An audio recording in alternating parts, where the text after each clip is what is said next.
Fiets is the Dutch word for bicycle. It can also be used as a verb. Fiets is one of the last true nouns in the modern Dutch language. That is, a noun which is not made up of two or more existing words. Yet the word is already about a century and a half old. The concept tweewieler, two-wheeler, the literal translation of the word bicycle, does exist, but includes all two-wheeled vehicles. In short, Fiets is a powerful word and is perhaps a symbol for the strength of the means of transport that the Dutch make use of en masse. By now, there are more than 16 million bicycles in Holland, just as many as the total number of residents. 85% of the population in Holland has a bicycle. That percentage even jumps to 97% among 5 to 18-year-olds, almost all of them. And the percentage of over 65s with a bicycle, 73%, is higher than anywhere in the world. But it must be said that the flat landscape, excellent infrastructure, relatively short distances, and the high population density are all factors in the success of the bicycle in Holland. Taking these factors into consideration, it is not surprising that the bicycle plays an important role when traffic policy is determined at the national level. And that role has grown in importance over the past years. Towns and villages especially are encouraged to implement forward-thinking policies regarding cycling because of stricter environmental regulations and greater traffic congestion. What's more, everybody in Holland is aware of a number of other positive aspects of cycling. It's healthy, it's clean, it's exciting, it's relaxing, and most of all, it's fun.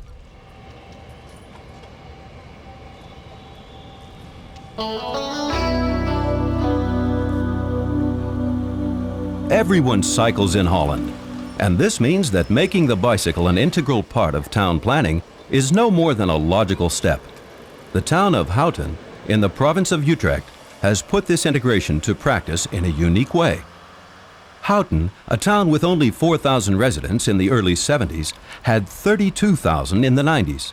The town is approaching 50,000 now and still growing.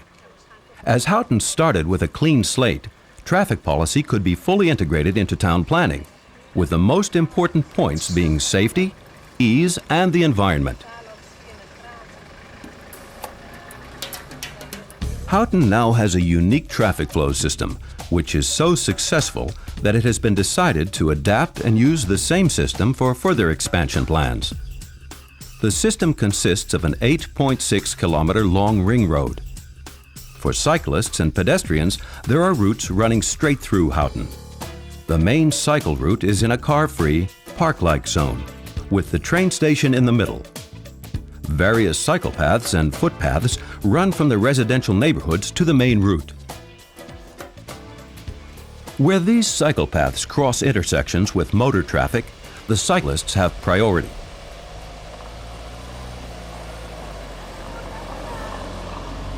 To ensure safety when crossing the ring road, 7 tunnels have been built. Cyclists and pedestrians can follow short routes, closed to motor traffic, from one neighborhood to another.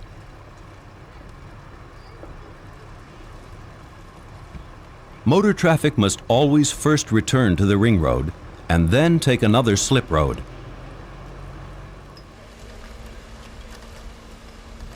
The dynamics and the amount of cycle traffic during rush hour in the Central Park is striking. An ambiance so special that it cannot be compared to any other place in Holland, or perhaps even in the whole world. The effects of this traffic concept are at the very least remarkable. Combining cycling with traveling by train has turned out to be such a success that the number of train travelers has doubled, and the number of cycle shelters had to be extended again and again. Although there has been no reduction in the number of car owners, car use has dropped by 25%. Traffic safety seems to be the big winner here, with traffic accident figures in Houten 3 times lower than in the rest of Holland.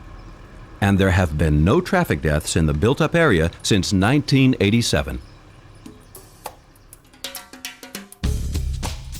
The city of Utrecht, together with the neighboring towns, has the highest traffic density in Holland. This is chiefly because of its central location. But the people who live in Utrecht also more often turn to the bicycle than do residents of other big cities in Holland. The number of people in Utrecht that travel by cycle per day is 29%, the highest in Holland. Amsterdam is second with 24%, followed by The Hague, 23%, and Rotterdam, 20%. This high percentage of cycle users in Utrecht is thanks to the plans for a unique cycling policy, for the most part now realized. For instance, there are cycle routes traversing the town that make it faster to reach one's destination by cycle than by car. There are single-lane, one-way streets for motorized traffic with a cycle path on each side. And there are streets where the cyclist controls the speed of the other traffic, because the streets deliberately have been narrowed at different points to make passing impossible. The incentives policy has reaped its rewards. More people are using bicycles, and traffic congestion and air pollution have dropped. But the more people that use bicycles, the more bicycles that have to be sheltered. A consequence that could cast a shadow on all the wonderful plans and ideas. It does not enhance the cityscape, and pedestrians are hindered by stacks of bicycles leaning against house fronts, trees, and lampposts. So-called open sheltering at stations and bus stops causes the most trouble. And because of the huge number of cycles left in the open like this, there is a good chance that one left absent-mindedly in the morning can be impossible to find in the afternoon. Open sheltering also paves the way for theft. About 10% of the racks are filled with wrecks and stray cycles. These are regularly removed. If the cycle is complete with postal code, the owner is contacted, and it can be collected from the police. One factor in Utrecht's bicycle policy is the chain approach.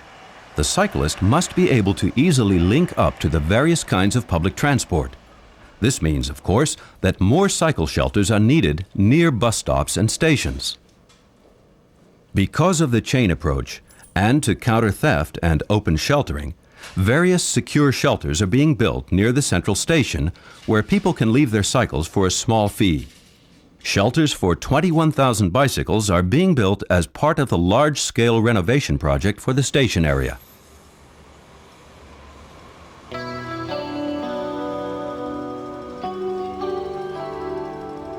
But special provisions are also being made in the town center and for local residents. The cycle drum, for instance, is a huge success. It takes up the space of a small lay-by and 4 to 5 cycles can be stored in it. The drum can be locked with a key.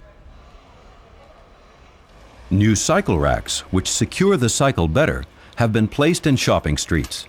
It is now possible to lock the frame to the rack. The neighborhood shelter is an ideal solution for narrow streets and for people who do not have enough space at home. No cycle in front of the door again. No danger of theft. More space on the pavement and a more pleasing street scene.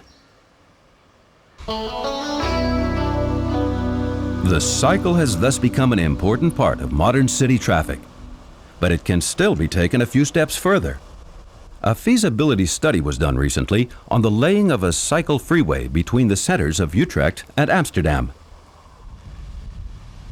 The purpose is to encourage commuter cycle traffic and to meet the wishes of the growing number of recreational cyclists, rollerbladers, and other non-motorized road users. A large part of the route runs along the Amsterdam-Rhine Canal, with intermediate branch routes to other destinations. There is also a railway line along the route with several stations right at the cycle freeway. The freeway will be decked with special asphalt and will be wide enough so that slow and fast cycle traffic will not get in each other's way.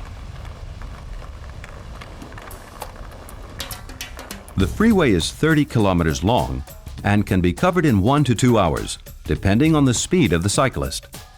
The freeway connects the cities of Utrecht and Amsterdam and a number of locations between the two. Most commuters will not cover the entire distance. Many live at a location along the route and will cycle to their destination from there. if so desired, in combination with the train. The cycle freeway will be a godsend, especially for sports cyclists and rollerbladers. In addition to a wide and smooth surface, the freeway will, if feasible, have the following provisions: signposts, lighting, shelters and conveniences, telephones and information poles, repair kits, wind and green brakes. Of all the examples shown, the cycle freeway is the only project not yet realized. However, this will also soon be ready. The traffic and environmental issue in its entirety forces the government to look for alternatives and to be creative in the use of existing materials.